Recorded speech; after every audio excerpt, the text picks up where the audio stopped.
Full video को watch करके जदि आपण मैंने ये रेसिपी बनइबे ना घरे पूरा सप्ताह पर्यंत बनईकी खाइबा को इच्छा हे एत टेस्टी रेसिपी है। तो गोटे रेसिपी रे आपण मैंने तीनोटी स्वाद पाइबे। ये पिठार भी स्वाद पाइबे, मिठार भी स्वाद पाइबे, पुणी केक रो भी स्वाद पाइबे। तो देखंतु केते सुंदर देखा तो फुल वीडियो को वाच करंतु केमिति कौन बनुची जानी पारिबे। तो चलतु लेट न कर रेसिपी प्रस्तुत करवा। नमस्कार, जय जगन्नाथ फैमिली कुकिंग को आपण मानक अनेक अनेक स्वागत। प्रथमे आम गोटे बाउल नवा। तो ये देखो मु सुजी नहीं हाफ गिना सुजी रे बनाऊँगी पूरा एत सारा पिठा मिठा आपण मैंने केक जहाँ भी आपको ना दे पारे। तो हाफ गिना सुजी नहीं जी मिठा खाइबे से अनुसार से चीनी एड करेंगे। पुणी अमूल ये बड़ चामच 3 चामच अमूल एड करची। तो देखिए अमूल फ्लेवर ये बहुत बढ़िया लगे। अमूल निश्चय एड करूँ। तो अमूल जगह आपण मैंने खोआ भी एड करी बनई पारे। पुणी अल्प टिके आम स्वाद अनुसार दबा लुण। जेकोसी देखिए मीठा रेसिपी रे जदि लुण टिके अल्प टिके एड करदेवे ना स्वाद ही बढ़ी जाए। तो एबे कौन करवा ना गोटे चामच साहाय्य भल से आपको मिक्स करदे। सुजी चीनी पुणी से अमूल जमी परफेक्टली पूरा मिक्स हो। तो से भीतर आम क्षीर को भी हल्का उषुम कर आम सैड्रे रखी। तो देखो यही प्रोसेस रे भल से टिके मिक्स करदे। तो टोटाल भी अमूल भी गुड़ा हेनी आ परफेक्ट पूरा बनब। तो ये देखो मो उषुम उषुम टिके हल्का गरम अच्छी क्षीर। तो मुझे क्षीर को से एड कर। तो जेहेतु अमूल एड कर तो देखिए क्षीर जदि गरम थी एड करेंगे ना तो भल से मिक्स भी हो। पुणी थे देखिए सुजीटा जल्दी पूरा फुलीज। तो अधिका समय आमको रखा पड़ोनी रेस्ट पाई। तो पुणी थे भल से टी प्रोसेस आम मिक्स करदे। तो देखिए क्षीर जगह आपण मैंने पानी भी एड करेंगे जेहेतु अमूल एड अच्छी आगुरी। तो एबे कौन करवा आम टे कभर को टिके बंद करदे। बंद करी पूरा देखो बड़का आम क्षीर को रखी आम आगू दरकार हम। तो बंद करदे पूरा 5 मिनट पर्यंत टिके सुजी को टिके आम फुलवा दबा। 5 मिनट पर आपण मानक कभर बाहर करके देखौची देखंतु। तो देखो केते पूरा बहलिया हो जाइए। सुजी पूरा फुली जाइए से क्षीर को पूरा एब्जर्व कर सारी।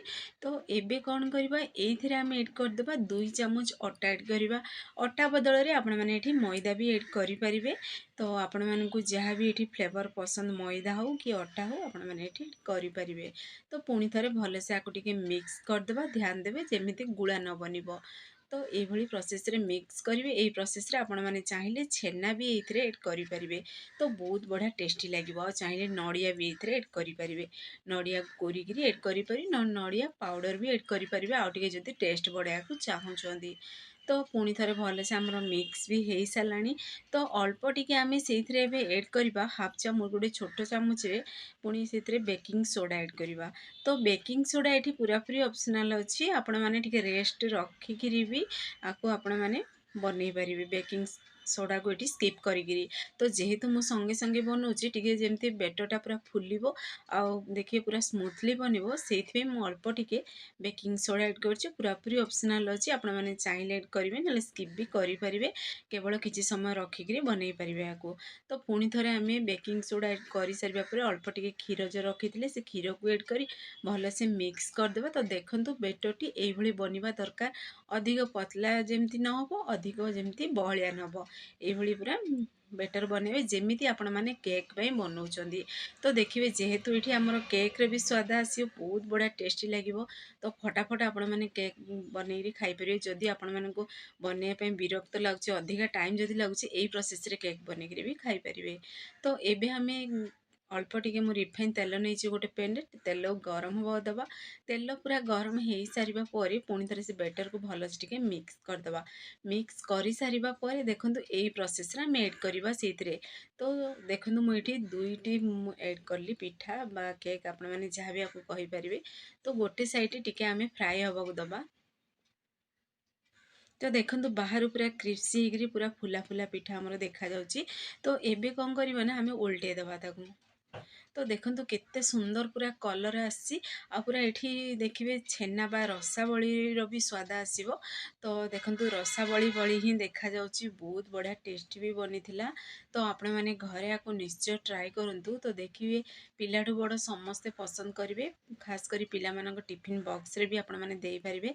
तो जदि आपण मैंने तेल खाइबा पसंद करंतिनी अधिक ताहले आपण मैंने एठी गोटे तावारे अल्प तेल देकरी भी ये चकुली भली छोट छोट बनईकि ବନେଇକିରି ବି ଖାଇପାରିବେ। ତ ବହୁତ ଟେଷ୍ଟି ଲାଗିବ ସେମିତିରେ ବି।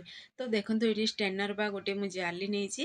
ତ ଏବେ ଜାଲିରେ ଆମେ ସେମ୍ ପ୍ରୋସେସ୍‌ରେ ସବୁ ବନେଇକିରି ଏବେ ରେଡ଼ି କରିଦେବା। ତ ଦେଖନ୍ତୁ ଯାହା ବି ବଳକା ତେଲ ଥିବ ସେ ଯେମିତି ପ୍ଲେଟ୍‌କୁ ଆମର ଚାଲିଯିବ। ତ ଏବେ ଚାଲନ୍ତୁ ସେମ୍ ପ୍ରୋସେସ୍‌ରେ ଆମେ ସବୁ ବନେଇକି ବି ରେଡ଼ି କରିଦେବା। କେତେ ସୁନ୍ଦର ବି ଦେଖାଯାଉଛି ଆଉ ବହୁତ ବଢ଼ିଆ ପୁରା ସଫ୍ଟ ବନିଛି ପିଠାଟି ଆମର। ତ ଆପଣମାନେ ଘରେ ଆକୁ ନିଶ୍ଚୟ ଟ୍ରାଏ କରନ୍ତୁ। ତ ଚାଲନ୍ତୁ ଆଉ ଗୋଟେ ଷ୍ଟେପ୍ ବି ଆପଣମାନଙ୍କୁ ବନେଇକି ମୁଁ ଦେଖେଇ ଦେଉଛି। ତ ଦେଖନ୍ତୁ ଯେତିକି ବଡ଼ ସାଇଜ୍‌ର ଆପଣମାନେ ପିଠା ବନେଇବାକୁ ଚାହୁଁଛନ୍ତି ସେ ଅନୁସାରେ ସେଥିରେ ଏଡ୍ କରିବେ ବା ମିଲ୍କ କେକ୍ ବୋଲି ବି ଆପଣମାନେ କହିପାରିବେ। ପୁରାପୁରି କେକ୍‌ର ସ୍ୱାଦ ଆସୁଥିଲା। ଯେହେତୁ ଆମେ ସେଇଥିରେ ଅମୁଲ ଏଡ୍ କରିଥିଲେ ତ ବହୁତ ବଢ଼ିଆ ଟେଷ୍ଟି ଥିଲା। ତ ପୁଣି ଥରେ ଆମେ ଗୋଟେ ସାଇଡ଼୍ ଟିକେ ବ୍ରାଉନ୍ କଲର୍ ହେଲା ପରେ ଓଲଟେଇ ଦେବା। ତ ଆଉ ଗୋଟେ ସାଇଡ଼୍ ସିଝିବାକୁ ଦେବା। ତ ଦେଖନ୍ତୁ ଫଟାଫଟ ବନିକିରି ପୁରା ରେଡ଼ି ବି ହେଇସାରିଲାଣି ଆଉ କେତେ ସୁନ୍ଦର ବି ଦେଖାଉଛି। ଆଉ ଗୋଟେ ସାଇଡ଼୍ ବି ଦେଖନ୍ତୁ ବହୁତ ବଢ଼ିଆ ପୁରା ସିଝିଯାଇଛି। ତ ଏବେ ଚାଲନ୍ତୁ ପୁଣି ଥରେ ଆମେ ଟିକେ ଓଲଟେଇ ଦେବା ଆଉ 1ରୁ 2 ମିନିଟ୍ ପର୍ଯ୍ୟନ୍ତ ଟିକେ କଲର୍ ଆସିବାକୁ ଦେବା। ତ ଦେଖନ୍ତୁ ଆମର ବନିକି ରେଡ଼ି ବି ହେଇସାରିଲାଣି ଫ୍ରେଣ୍ଡସ୍। ଆପଣମାନେ ଘରେ ଆକୁ ନିଶ୍ଚୟ ଟ୍ରାଏ କରନ୍ତୁ। ତ ଫ୍ରେଣ୍ଡସ୍ ଆପଣମାନଙ୍କୁ ଯଦି ଏ ଭିଡ଼ିଓଟି ମୋର ପସନ୍ଦ ଆସିବ ସାଙ୍ଗମାନଙ୍କୁ ସେୟାର କରନ୍ତୁ, ଲାଇକ୍ କରନ୍ତୁ। ଚ୍ୟାନେଲରେ ଯଦି ନୂଆ ଅଛନ୍ତି ଚ୍ୟାନେଲକୁ ମୋର ସବସ୍କ୍ରାଇବ୍ କରିଦିଅନ୍ତୁ, ବେଲ୍ ଆଇକନ୍‌କୁ କ୍ଲିକ୍ କରିଦିଅନ୍ତୁ। ଯାହାଫଳରେ ମୋର ସବୁ ଭିଡ଼ିଓ ନୋଟିଫିକେସନ୍ ପ୍ରଥମେ ଆପଣମାନଙ୍କୁ ପହଞ୍ଚିବ। ମୁଁ ଯାହା ବି ଭିଡ଼ିଓ ଅପଲୋଡ଼ କରିବି ଆପଣମାନେ ଇଜିଲି ଦେଖିପାରିବେ, ଘରେ ବନେଇ ପାରିବେ, ପିଲାଠୁ ବଡ଼ ସମସ୍ତେ ପସନ୍ଦ କରିବେ। ତ ଫାଇନାଲି ଆମ ରେସିପିଟି ବନିକି ରେଡ଼ି ହେଇସାରିଛି। ତ ସ୍ୱାଦ ହିଁ ଭୁଲି ପାରିବେନି ଏତେ ଇଏ ଟେଷ୍ଟି ରେସିପି। ତ ଆପଣମାନେ ଘରେ ଆକୁ ନିଶ୍ଚୟ ଟ୍ରାଏ କରନ୍ତୁ। ଫେସବୁକ୍ ପେଜ୍ ଯଦି ଦେଖୁଛନ୍ତି ତାହେଲେ ଫେସବୁକ୍ ପେଜ୍ ମୋର ଫଲୋ କରନ୍ତୁ। ସେଇ ପର୍ଯ୍ୟନ୍ତ ରହୁଛି, ପୁଣି ଏକ ନୂଆ ରେସିପି ନେଇ ଆସିବି।